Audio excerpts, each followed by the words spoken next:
Hello students, welcome to Hiba maths. நான் உங்களோட ஷபானாக்கா பேசுகிறேன். இந்த வீடியோ மெயினாக 10th ஸ்டாண்டர்ட் ஸ்டூடெண்ட்ஸ்க்கு ரொம்ப முக்கியமான ஒரு வீடியோ, சரிங்களா? 10th ஸ்டாண்டர்ட் ஸ்டூடெண்ட்ஸ் இப்போ ஒரு லாஸ்ட் ஒரு 2-3 நாளாக அதிகமாக கமெண்ட்ஸில் கேட்குற ஒரு விஷயம், என்னால் 480+ எடுக்க முடியுமா, 500க்கு 480+ எடுக்க முடியுமா, பாசிபிளா? நான் இவ்வளோ நாள் படிக்கல, இவ்வளோ நாள் வேஸ்ட் பண்ணிட்டேன், இப்போ படிக்கணும்னு தோணுது, இப்போ தான் எனக்கு பயமே வருது. ஏன்னா எக்ஸாமுக்கு இன்னும் நமக்கு வந்து எவ்வளோ நாள் இருக்கு? இன்னைக்கு 4th மார்ச் இல்லையா? நம்ம 11th வந்து எக்ஸாம் எழுதுவோம். 11th மார்ச் எக்ஸாம் எழுத போகிறோம். இப்போ நம்ம 4th மார்ச்சில் இன்றைக்கும் ஈவினிங் வரைக்கும் தான் டைம், அவ்வளோதான் முடிஞ்சுது. ஸோ 5, 6, 7, 8, 9, 10, 11 7 நாள், 7வது நாள் நம்ம எழுதுவோம். அப்போ ஒன்லி 6 days தான் இருக்குது நமக்கு. இந்த 6 நாள்ல எனக்கு ஒரு பயம் வந்திருக்கு. 6 days பார்த்து பயப்படாதீங்க. உங்களோட பயத்தை வந்து எனர்ஜியா கன்வெர்ட் பண்ணுங்க, சரிங்களா? எப்படி ஸ்கோர் பண்ணலாம் அப்படின்ற ஒரு ஐடியா, ஒரு பிளானை வந்து நான் இன்னைக்கு சொல்ல போறேன். ஸோ அதை நோட் பண்ணி வச்சுக்கோங்க, சரிங்களா? வீடியோ ஜஸ்ட் நீங்க பார்த்துட்டு போகாதீங்க. நம்ம கேட்டா கொஞ்ச நேரத்துல மறந்துடுவோம். ஸோ நீங்க வந்து சொல்ற விஷயங்கள்லாம் சும்மா ஒரு ஹிண்ட் மாதிரி எழுதி வச்சுக்கோங்க. இப்போ நிறைய பேரோட டவுட் என்னன்னா, நான் வந்து 400 எடுக்கிறேன், 430 எடுக்கிறேன், ஆனால் என்னால் 450 மேலே எடுக்க முடியலை. ஆனால் நான் வந்து 480 வந்து எய்ம் வச்சுருக்கேன். நான் வந்து வெளியே டியூஷன் போக முடியல, நான் வீட்டில் இருந்தால் ப்ரிப்பேர் பண்ணுறேன். ஒரு சிலவங்க நான் டியூஷன் போகிறேன், அங்கே நிறைய நேரம் படிக்க வைக்கிறாங்க, ஆனாலும் என்னால் வந்து மார்க் ஸ்கோர் பண்ண முடியல. மெயினாக தமிழில் நிறைய ஸ்பெல்லிங் மிஸ்டேக்ஸ் வருது, இங்கிலீஷில் வந்து கிராமர் மிஸ்டேக்ஸ் வருது, மேத்ஸில் வந்து சில்லி மிஸ்டேக்ஸ் நிறைய பண்ணுறேன், சயின்ஸில் நியூமரிக்கல் ப்ராப்ளத்தில் தப்பு பண்ணிடுறேன், சோஷியலில் வந்து மேப்பில் அடிபடுது. இப்படி ஒரு ஒரு சப்ஜெக்ட்டுக்கும் ஒரு ஒரு பிரச்சனை வந்து நமக்கு வந்து இருக்கும், கரெக்டுங்களா? இவ்வளோ பிரச்சனை உங்களுக்கு இருந்தாலும் இன்னும் இருக்கிற அந்த 6 days, அதுக்கப்புறம் எக்ஸாமுக்கு முன்னாடி இருக்கிற டைம் எல்லாம் எஃபெக்டிவா யூஸ் பண்றீங்களோ உங்களால கண்டிப்பா 480+ எடுக்க முடியும். ஒரு 12 years டியூஷன் எடுக்கிறேன். டியூஷன்ல நார்மலா பசங்க எல்லாருமே டிசம்பர் வரைக்கும் படிக்க மாட்டாங்க, பிப்ரவரி வரைக்குமே படிக்க மாட்டாங்க, அதுக்கப்புறம் தான் படிக்க ஸ்டார்ட் பண்ணுவாங்க. அதுல குறிப்பிட்ட ஸ்டூடெண்ட்ஸ் இந்த மாதிரி லாஸ்ட் டைம்ல அக்கா எனக்கு வந்து இவ்வளோ மார்க் எடுக்கணும், பட் எனக்கு ஏதாவது ஒரு ஐடியா சொல்லுங்க, கண்டிப்பா நான் கேட்குறேன் அப்படின்ட்டு கேட்டு அதை ஃபாலோ பண்ணி 480+ எடுத்தவங்களும் இருக்காங்க, 350லேருந்து 400+ எடுத்தவங்களும் இருக்காங்க, சரிங்களா? ஸோ எல்லாமே உங்க கையில இருக்கு. நீங்க என்ன ப்ராக்டிஸ் பண்ண போறீங்க, எவ்வளோ நேரம் ப்ராக்டிஸ் பண்ண போறீங்க, உங்களோட மார்க்குக்கு நீங்க எவ்வளவு இம்பார்ட்டன்ஸ் கொடுக்க போறீங்க, இது எல்லாமே சேர்ந்து தான் உங்களோட டோட்டலை இன்க்ரீஸ் பண்ணும். ஸோ என்ன கேட்டா நான் எஸ்ன்னு தான் சொல்லுவேன். இந்த நோன்ற வார்த்தையை வந்து தூக்கி போட்டுருவேன். எப்பவுமே நெகட்டிவா யோசிக்காதீங்க, always be positive. First thing, ஒரு விஷயம் நீங்க செய்ய போறீங்கன்னா அதுக்கு பாசிட்டிவா யோசிங்க. இதே விஷயத்த தான் ஒரு 2 நாள் முன்னாடி என்னோட ஸ்கூலுக்கு போயிட்டு நான் ஒரு மோட்டிவேஷனல் செமினார் வந்து கொடுத்தேன் 10th படிக்கிற பசங்களுக்கு. ஸோ ரொம்ப வருஷம் கழிச்சு என்னோட ஸ்கூலுக்கு நான் ரிட்டர்ன் போயிருந்தேன். அங்கே இப்போ படிக்கிற 10th பசங்களுக்கு ஒரு ஸ்பீச் கொடுத்தேன். ரொம்பவே ஹாப்பியாக இருந்தது. பசங்க வந்து நல்லா இன்ட்ராக்ட் பண்ணாங்க. ஸோ அதே விஷயத்த தான் இன்னைக்கு நான் உங்களுக்கு சொல்ல போறேன், சரிங்களா? இப்போ 6 days இருக்கு. இந்த 6 நாள்ல நம்ம வந்து 11th அன்னைக்கு எக்ஸாமா, அப்போ 10, 9, 8 நீங்க 7thல இருந்தே படிக்க ஆரம்பிச்சிருங்க, சரிங்களா? 11th அன்னைக்கு எக்ஸாம 7thல இருந்தே படிக்க ஆரம்பிச்சிட்டிங்கன்னா நமக்கு இன்னும் 5, 6 2 நாள் டைம் இருக்கு வேற ஏதாவது சப்ஜெக்ட் படிக்கிறதுக்காக, சரிங்களா?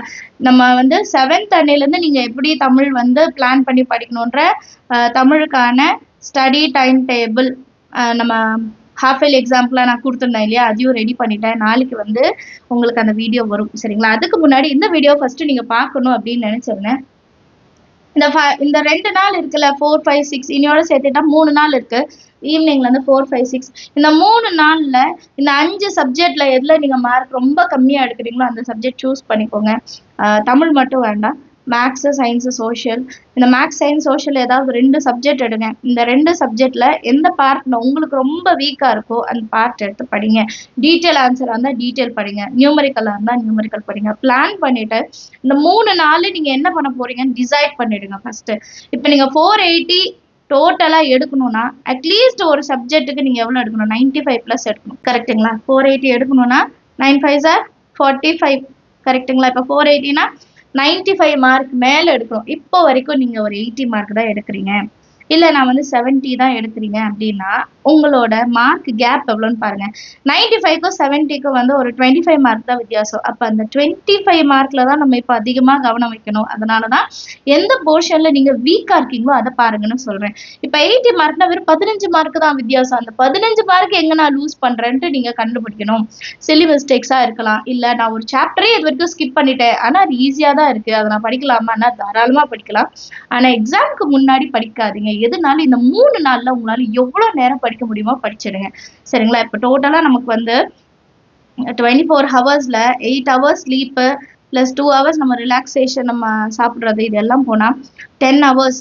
10 ஹவர்ஸ் நம்ம மைனஸ் பண்ணிட்டா பேலன்ஸ் வந்து 14 ஹவர்ஸ் இருக்கு. எல்லாருக்கும் இன்னையோட வந்து ரிவிஷன் எக்ஸாம் 10th முடியும். சரிங்களா? இதுக்கப்புறம் உங்களுக்கு ரிவிஷன் எக்ஸாம்ஸ் இருக்காதுன்னு நினைக்கிறேன். இந்த 14 ஹவர்ஸை நீங்க எப்படி ஸ்பிளிட் பண்ணி படிக்க போறீங்கன்ட்டு நீங்க பிளான் பண்ணுங்க. சரிங்களா? நான் வந்து 7th அன்னையிலேருந்து தமிழுக்கான ஸ்கெடியூலை கொடுத்துருவேன். ஸோ அதுக்கு முன்னாடி இருக்கிற இந்த 3 நாள், இந்த 14 ஹவர்ஸ்ல 10 ஹவர்ஸ் படிச்சா கூட போதும், நிறைய போர்ஷன்ஸை கவர் பண்ண முடியும். உங்களுக்கே தெரியும் நம்ம ஃபைனல் டைம்ல படிக்கிற விஷயங்கள் எவ்வளோ ஸ்பீடா படிப்போம் அப்படின்னு சொல்லிட்டு. எக்ஸாமுக்கு முன்னாடி படிச்சு போய் எழுதின விஷயங்கள் தான் நிறைய இருக்கும் இல்லையா? ஸோ அந்த டைமிங் இப்போதான். இதுக்கு மேலேயும் நீங்க டிலே பண்ணக்கூடாது. ஒரு நாளைக்கு 10 ஹவர்ஸ் நீங்க பிளான் பண்ணி படிச்சுதான் ஆகணும். 3 ஹவர்ஸ் ஒரு சப்ஜெக்ட்டுக்கு வைங்க. ஸோ 3 சப்ஜெக்ட் நீங்க படிக்கலாம். பேலன்ஸ் இருக்கிற 1 ஹவரை பிரேக் டைமா எடுத்துக்கோங்க. கண்டினியூஸாகவும் நான் படிக்க சொல்ல. இப்ப தமிழ்ல நிறைய பேருக்கு ஸ்பெல்லிங் மிஸ்டேக்ஸ் தான் பெரிய பிரச்சனையா இருக்கும். ஸ்பெல்லிங் மிஸ்டேக் இருக்குன்னா நிறைய வாட்டி எழுதி பாருங்க. அதுக்கு தனியா ஒரு வீடியோ ரெடி பண்ணியிருக்கேன், நாளைக்கு வந்து சேனல்ல வரும். ஸோ சேனலை மறக்காம ஃபாலோ பண்ணுங்க. அண்ட் இங்கிலீஷ்ல நம்ம பொறுத்த வரைக்கும் கிராமர். இந்த கிராமர்ல வந்து எங்க நம்ம வந்து பிரச்சனை ஆகும் அப்படின்னா, நம்ம வந்து கைட்ல இருக்கிற அடிஷனல் கொஸ்டின்ஸ் எல்லாம் அதிகமா பார்த்துட்டு புக் பேக்ல இருக்கிறத பார்க்காம விடுறது. இதனால இந்த டேர்ம் எங்க வரும் அப்படின்றத கத்துக்காம சும்மா மனப்பாடம் பண்றது. ரொம்ப ஈஸியா தான் இருக்கும், ரொம்ப கஷ்டமான கிராமர்ஸ்லாம் இருக்காது. கொஞ்சம் டைம் எடுத்து அதை வந்து படிக்க பாருங்க. புக் பேக்கை முதல்ல முடிச்சுட்டு அதுக்கப்புறம் அடிஷ்னல். மேக்ஸ், சயின்ஸ், சோஷியலுமே அதுதான் பிரச்சனை. நிறைய பேர் என்ன பண்றோம்னா, இப்போ சென்டம் எய்ம் பண்றவங்க அடிஷ்னலா நிறைய கொஸ்டின் பேப்பர்ஸ், நிறைய இம்பார்ட்டன்ட் கொஸ்டின்ஸ் இதையே பாக்குறீங்க. But book inside book back கொஸ்டின்ஸ்ல ஒரு சில கொஸ்டின்ஸ் இன்னும் டவுட்டா இருக்கு. உங்களுக்கே தெரியும், ஒரு எக்ஸசைஸ்ல இந்த கொஸ்டின்ஸ்லாம் நான் ஸ்கிப் பண்ணிட்டேன்னு இருக்கிறவங்களும் இருக்கீங்க. அதெல்லாம் வந்து இப்ப முடிக்க பாருங்க. ஃபர்ஸ்ட் நம்ம புக் பேக்கை முதல்ல நம்ம கம்ப்ளீட் பண்ணோம், அது எந்த சப்ஜெக்டா இருந்தாலும் சரி. அதுக்கப்புறம் நீங்க அடிஷ்னல் இதுக்கு போங்க. சரிங்களா? நம்ம பண்ற தப்பே அதுதான். நிறைய பிடிஎஃப்ஸ் டவுன்லோட் பண்ணி நிறைய கொஸ்டின் பேப்பர்ஸ் வாங்கி வச்சு எல்லாமே வாங்கி இருக்கு. இம்பார்ட்டன்ட் கொஸ்டின்ஸ்லாம் பார்த்து எழுதி வச்சிருக்கேன், ஆனா அதை நான் ஒர்க் அவுட் பண்றேன்னா கிடையாது. எப்போ ஒர்க் அவுட் பண்ண ஸ்டார்ட் பண்ண போறோம், எப்போ உங்களோட ப்ரிப்பரேஷனை ஸ்டார்ட் பண்ண போறீங்க? இதுக்கப்புறம் டைம் கிடையாது. சரிங்களா? இதுக்கப்புறம் டைம் கிடையாது. ரொம்ப கம்மியான டைம். கிட்டத்தட்ட ஃபர்ஸ்ட் எக்ஸாம் நீங்க அட்டென்ட் பண்ண போறீங்க, பப்ளிக் எக்ஸாம். இப்போ 11th 12th ஆல்ரெடி அவங்க 10th அட்டென்ட் பண்ணியிருப்பாங்க. பட் நீங்க இப்போதான் ஃபர்ஸ்ட் டைம் உங்களோட பப்ளிக் எக்ஸாம் அட்டென்ட் பண்ண போறீங்க. ஸோ ஃபர்ஸ்ட் எக்ஸாம் நல்லா அட்டென்ட் பண்ணுங்க. அப்போ நெக்ஸ்ட் எக்ஸாமுக்கு உங்களுக்கு ஒரு நல்ல பாசிட்டிவ் மைண்ட் செட் இருக்கும். அடுத்தடுத்த எக்ஸாம் வந்து நீங்க நல்லா சூப்பரா அட்டென்ட் பண்றதுக்கு. ஸோ தமிழுக்கு அதனால நான் 7th ஸ்கெடியூல் தரேன்னு சொல்லியிருக்கேன். ஆல்ரெடி 28 days சேலஞ்ச் வீடியோ ஒன்று போட்டிருந்தேன், எத்தனை பேர் பார்த்தீங்கன்னு தெரில. ஸோ அதில் கொடுத்துருக்க மாதிரி ஸ்கெடியூல் பண்ணி படிச்சிருந்தீங்கன்னா இந்நேரம் மேக்ஸில் பாதி விஷயங்கள் முடிச்சிருக்கலாம். சயின்ஸில் வந்து நியூமரிக்கல் ப்ராப்ளம் வந்து கம்பல்சரியில் வரும். நியூமரிக்கல் இது வரைக்கும் ஸ்கிப் பண்ணியிருக்கீங்கன்னா தயவுசெய்து பாருங்க. எல்லாருமே கைடு வச்சிருக்கீங்கன்னு தெரியுது. ஸோ கைட்ல இருக்க அடிஷ்னல் கொஸ்டின்ஸ் பார்க்கலாமா வேணாமான்னா சென்டம் எய்ம் பண்றீங்கன்னா கண்டிப்பா பார்க்கணும். பட் ஃபர்ஸ்ட் நீங்க புக் எக்ஸசைஸை தரவு பண்ணிட்டு அதுக்கு போகணும். எது ஃபர்ஸ்ட் இம்பார்ட்டன்ட், எது ஃபர்ஸ்ட் நமக்கு தேவையோ அதை ஃபர்ஸ்ட் முடிச்சுட்டு அதுக்கப்புறம் நீங்க அங்க போங்க. ஃபர்ஸ்ட் நான் சொன்ன மாதிரி இந்த 95க்கும் இந்த 70க்கும் என்ன கேப், எது உங்களை வந்து மார்க் லூஸ் பண்ண வைக்கிறதோ அதை கண்டுபிடிங்க. எல்லா விஷயத்துலயும் சரி, சோஷியலா இருக்கட்டும், இங்கிலீஷா இருக்கட்டும், தமிழா இருக்கட்டும், எல்லாருக்குமே ஆன்சர் ஷீட் கொடுத்துருப்பாங்க இல்லையா? ரிவிஷன் எக்ஸாமோட ஆன்சர் ஷீட் கொடுத்துருப்பாங்க. அதுல நீங்க எடுத்திருக்க மார்க்ல எங்கெல்லாம் நீங்க மிஸ்டேக் பண்ணிருக்கீங்கன்றத கண்டுபிடிங்க. அந்த இடத்துல நீங்க இப்போ நல்லா ஒர்க் பண்ணி ஆகணும். இப்ப தமிழ்ல மனப்பாட பகுதியில உங்களுக்கு வந்து மிஸ்டேக் வருதா, அதை எடுத்து எழுதி பாருங்க. மனப்பாட பகுதியில மிஸ்டேக் வராத அளவுக்கு நீங்க வீட்டுல எழுதி செல்ஃப் கரெக்ஷன் பண்ணி பாருங்க. அண்ட் தமிழ் இங்கிலீஷ்ல சம்மரிஸ் படிக்கிறதே இல்லை, கதை மட்டும் தான் தெரிஞ்சு வச்சிருக்கீங்கன்னா தயவு செய்து இந்த டைமிங்க சம்மரி படிச்சு எழுத யூஸ் பண்ணுங்க. ஏன்னா உங்க டைம் அது ரொம்ப வேஸ்ட் பண்ணும் எக்ஸாம் ஹால்ல. இப்போ மேக்ஸ் எல்லாம் நம்ம நிறைய வாட்டி ப்ராக்டிஸ் பண்ணும்போது ஸ்டார்ட் பண்ணது அந்த கிவன்ல இருந்து சொல்யூஷன் வரைக்கும் நம்ம ஆர்டரா எழுதிடுவோம். ஏன்னா அவ்வளோ வாட்டி ப்ராக்டிஸ் பண்ணியிருப்போம். தமிழ் இங்கிலீஷை பொறுத்த வரைக்கும் டீட்டெயில் ஆன்சர், சம்மரி, நெடுவினா இதெல்லாம் நம்ம என்ன பண்ணியிருப்போம்னா, இது ஸ்டோரி தெரியும், இதை நான் வந்து எழுதிடுவேன், இதை நான் வந்து மேட்ச் பண்ணிடுவேன். இப்படி போகும்போது அங்க எழுதுவீங்க, 2 லைன் எழுதுவீங்க, 3வது லைன் நீங்க என்ன வரணும், கரெக்டா எந்த வார்த்தை எழுதணுன்றதுல டவுட் வரும். ஸோ அந்த டவுட் எல்லாம் நம்ம கிளியர் பண்ணணும்னா நீங்க வீட்லயே ப்ராக்டிஸ். ஒரு சில பசங்களை பார்த்தீங்கன்னா அவங்க வீட்லயே நிறைய வாட்டி எழுதி பார்த்துருப்பாங்க. ஒரு கொஸ்டின் அவங்க தப்பு பண்றாங்கன்னா அந்த கொஸ்டினே 3 டைம்ஸ் 4 டைம்ஸ் எழுதுறாங்க. அதுக்கப்புறம் மறுபடியும் டெஸ்ட் எழுதி பார்க்குறாங்க. ஸோ ரிப்பீட்டடா நீங்க ரிட்டன் ப்ராக்டிஸ் எடுத்தா மட்டும்தான் எக்ஸாம்ல வந்து உங்களால ஒரு இடத்துல கூட ஸ்டக் ஆகாம எழுத முடியும். சரி, ஏன் எக்ஸாம்ல ஸ்டக் ஆகக்கூடாது? எக்ஸாம்ல ஸ்டக் ஆனா என்ன பிரச்சனை வரும்? ஆல்ரெடி உங்களுக்கு நல்லா தெரிஞ்ச விஷயங்கள்ல நீங்க மிஸ்டேக் பண்ணுவீங்க. உங்களுக்கே தெரியாம கேர்லெஸ் மிஸ்டேக்ஸ் வரும். அதெல்லாம் நீங்க அவாய்ட் பண்ணணும். அதெல்லாம் அவாய்ட் பண்ணணும்னா இப்பத்துல இருந்தாவது ப்ராக்டிஸ் ஆரம்பிங்க. டைம் கிடையாது. 480+ எய்ம்ன்றது ரொம்ப பெரிய விஷயம். அந்த எய்மை நம்ம அச்சீவ் பண்ணோம்னா நம்ம இது வரைக்கும் செஞ்ச ஒர்க்கை விட டபுளா ட்ரிபிளா நம்ம வந்து வேலை பார்த்தே ஆகணும். அது வந்து ரொம்ப முக்கியமான விஷயம். நம்ம வந்து இதுக்கு மேலேயும் நான் எக்ஸாம் டைம்ல பார்த்துப்பேன் அப்படின்ட்டு நீங்க கண்டிப்பா இருக்கவே கூடாது. சரிங்களா? நமக்கு எக்ஸாம் வந்துருச்சு, இதுக்கு மேல எக்ஸாம் டைம்ல பார்த்துப்பேன் அப்படின்ட்டு சொல்ல டைமே கிடையாது. சரிங்களா? உங்களுக்கான டைம் வந்துருச்சு. ஆல்ரெடி நான் படிச்சுட்டு தான் இருக்கேன், நான் எவ்வளவு வாட்டி எழுதி பார்த்தாலும் என்னால மார்க் எடுக்க முடியல அப்படின்னு நினைக்கிறீங்கன்னா இங்கெல்லாம் நீங்க வந்து இன்னும் படிக்கணும். நான் இதெல்லாம் படிக்கணும்ப்பா, எனக்கு இதெல்லாம் மிச்சம் இருக்கு, இதெல்லாம் நான் வந்து இன்னும் வச்சிருக்கேன், நான் இதெல்லாம் ஸ்கிப் பண்ணிட்டேன் அப்படின்னு நீங்க நினைச்சீங்கன்னா நீங்க அதை எழுதுங்க. நான் ஆல்ரெடி இதை நிறைய வீடியோஸ்ல சொல்லியிருக்கேன். இந்த காலம் போடுங்க. 2 காலத்துல இன்னும் நீங்க எதனா மிச்சம் வச்சிருக்கீங்களா அதான் இன்கம்ப்ளீட்ல எழுதுங்க. ஒன்னொன்னா படிச்சோன்னே இந்த சைடு கொண்டு வாங்க. நீங்க எல்லாமே இந்த சைடு கொண்டு வந்துட்டீங்கன்னா நீங்க 100% கான்ஃபிடென்ட்டா போய் உங்க எக்ஸாமை எழுதலாம். இப்போ உங்களுக்கு அந்த பாசிட்டிவான விஷயங்கள் ரொம்ப தேவை. என்னால முடியாதா, என்னால அட்டென்ட் பண்ண முடியாதா, என்னால படிக்க முடியாதா. ஒரு சில பிள்ளைங்க வந்து ஒரு கொஸ்டினை வந்து ½ an hour படிக்கிறவங்களும் இருக்கீங்க. ஒரு சம்மரி எடுத்தா ½ an hour. உங்களுக்கு அப்படி கஷ்டமா இருக்கா, பாதி பாதியா படிங்க. அப்ப ஈஸியா இருக்கும். ஒரு சம்மரி எவ்வளவு பெருசா பார்த்த உடனே உங்களுக்கு பயம் வருது, இவ்வளவு பெருசா என்னால படிக்க முடியுமான்னு டவுட் இருக்கு, அதை பாதியா பிரிச்சுக்கோங்க. நம்ம ஷார்ட் ஆன்சர்ஸ் எல்லாம் பாதி பாதியா தானே படிக்கிறோம். ஷார்ட் ஆன்சர்ஸ் எல்லாம் 4 லைன் தானே, 10 ஷார்ட் ஆன்சர்ஸ் சேர்த்து ஒரு லெசன். நம்ம அது வந்து 3, 4 தானே படிக்கிறோம். 3 கொஸ்டின் 4 கொஸ்டினா தானே படிக்கிறோம். ஆனா எக்ஸாம்ல போய் நம்மளால ரீகால் பண்ண முடியுது இல்ல, அவ்வளவுதான். உங்களுக்கு ஃபுல்லா படிச்சு எழுத கஷ்டமா இருந்தா பார்ட்டா படிச்சு எழுதுங்க. சரிங்களா? அண்ட் 2 மார்க்கெல்லாம் நீங்க வந்து பாயிண்ட்ஸ் வச்சு எழுத பாருங்க. எந்த சப்ஜெக்டா இருந்தாலும் சரி, தமிழா இருந்தாலும், இங்கிலீஷா இருந்தாலும், மேத்ஸா இருந்தாலும், சயின்ஸ், சோஷியல், நீங்க 2 மார்க் வந்து எப்படி ப்ரெசென்ட் பண்றீங்கன்னு இருக்கு. பேராகிராஃபா படிக்காதீங்க, பாயிண்ட்ஸா வச்சு படிங்க, ஈஸியா ஞாபகத்துல இருக்கும். அண்ட் ஸ்பெல்லிங் மிஸ்டேக் தான் எனக்கு பிரச்சனை. நான் மனப்பாடெல்லாம் பண்ணிடுவேன், நான் நல்லா வந்து படிச்சிருவேன், சீக்கிரமா படிச்சிருவேன், எனக்கு ஸ்பெல்லிங் மிஸ்டேக் தான் பிரச்சனை அப்படின்னா, சின்ன வயசுல டிக்டேஷன் வேர்ட்ஸ் படிச்சிருப்போம், ஞாபகம் இருக்கா? டிக்டேஷன் வேர்ட்ஸ்ன்னு ஒன்று நம்ம படிப்போம், டி வேர்ட்ஸ் அப்படின்னு படிப்போம். அங்க அந்த டி வேர்ட்ஸ்ல என்ன படிப்போம்னா, லெசன்குள்ள இருக்கிற பெரிய வேர்ட்ஸ் எடுத்து ஃபர்ஸ்டே ஒரு 20 வேர்ட்ஸ் கொடுத்துருவாங்க. அதை படிச்சு டெஸ்ட் எழுதி மனப்பாடம் பண்ணும்போது ஷார்ட் ஆன்சர்ஸ்ல அந்த வேர்டு வரும், ஈஸியா ஞாபகத்துக்கு வந்துடும். ஏன்னா ஆல்ரெடி படிச்சிருக்கோம். ஒரு சம்மரி எழுதுறீங்களா, இல்ல சயின்ஸ்ல வந்து ஒரு 5 மார்க் படிக்கிறீங்களா, சோஷியல் தான் நமக்கு பிரச்சனை, நேம்ஸ் எல்லாம் வரும், அதெல்லாம் கஷ்டமா இருக்கு நினைக்கிறீங்களா? பயாலஜியில வந்து வேர்ட்ஸ் எல்லாம் பெருசா இருக்கு, இதெல்லாம் என்னால படிக்க முடியல, இது பெருசா இருக்கு, மறந்து போயிடும், எத்தனை வாட்டி படிச்சாலும் எனக்கு வந்து மறந்து போயிடுதுன்னா ஒரு 5 டைம்ஸ் எழுதுங்க. எழுதிட்டு ஒரு 10 வார்த்தையை டி வேர்ட்ஸ் மாதிரி நீங்களா ஞாபகம் வச்சுட்டு 1 to 10 எழுதி பாருங்க. எழுதிட்டு நீங்களா கரெக்ஷன் பண்ணுங்க. சரிங்களா? ஒரே கொஸ்டின்ல ரொம்ப நேரம் நீங்க வந்து டைம் வேஸ்ட் பண்றதுக்கு ஃபர்ஸ்ட் அதை ஸ்பிளிட் பண்ண பாருங்க. ஃபுல் கொஸ்டின் இருக்கு, எனக்கு அதுல வந்து ஒரு 50 லைன் இருக்குனாலும் நம்ம அப்படியே அதை மனப்பாடம் பண்ண முடியாது இல்லையா? ஸோ ஸ்பிளிட் பண்ணிக்கோங்க. ஸ்பிளிட் பண்ணி படிங்க, தப்பே கிடையாது.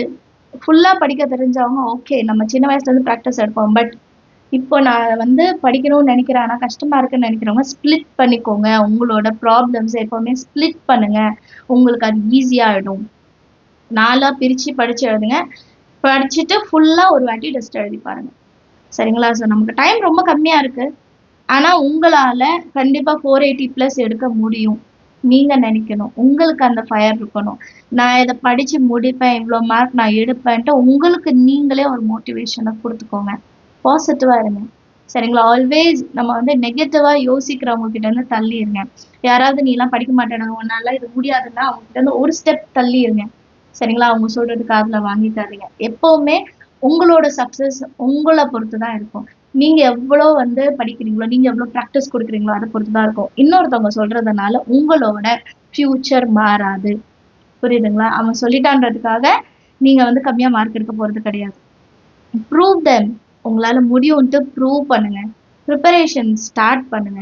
இங்கிலீஷ், மேத்ஸ், சயின்ஸ், சோசியல் எதுல வீக்கா இருக்கீங்களோ அந்த டாபிக்ல எடுத்து படிக்க ஆரம்பிங்க. உங்களுக்கு வந்து இன்னும் 3 நாள் டைம் இருக்கு.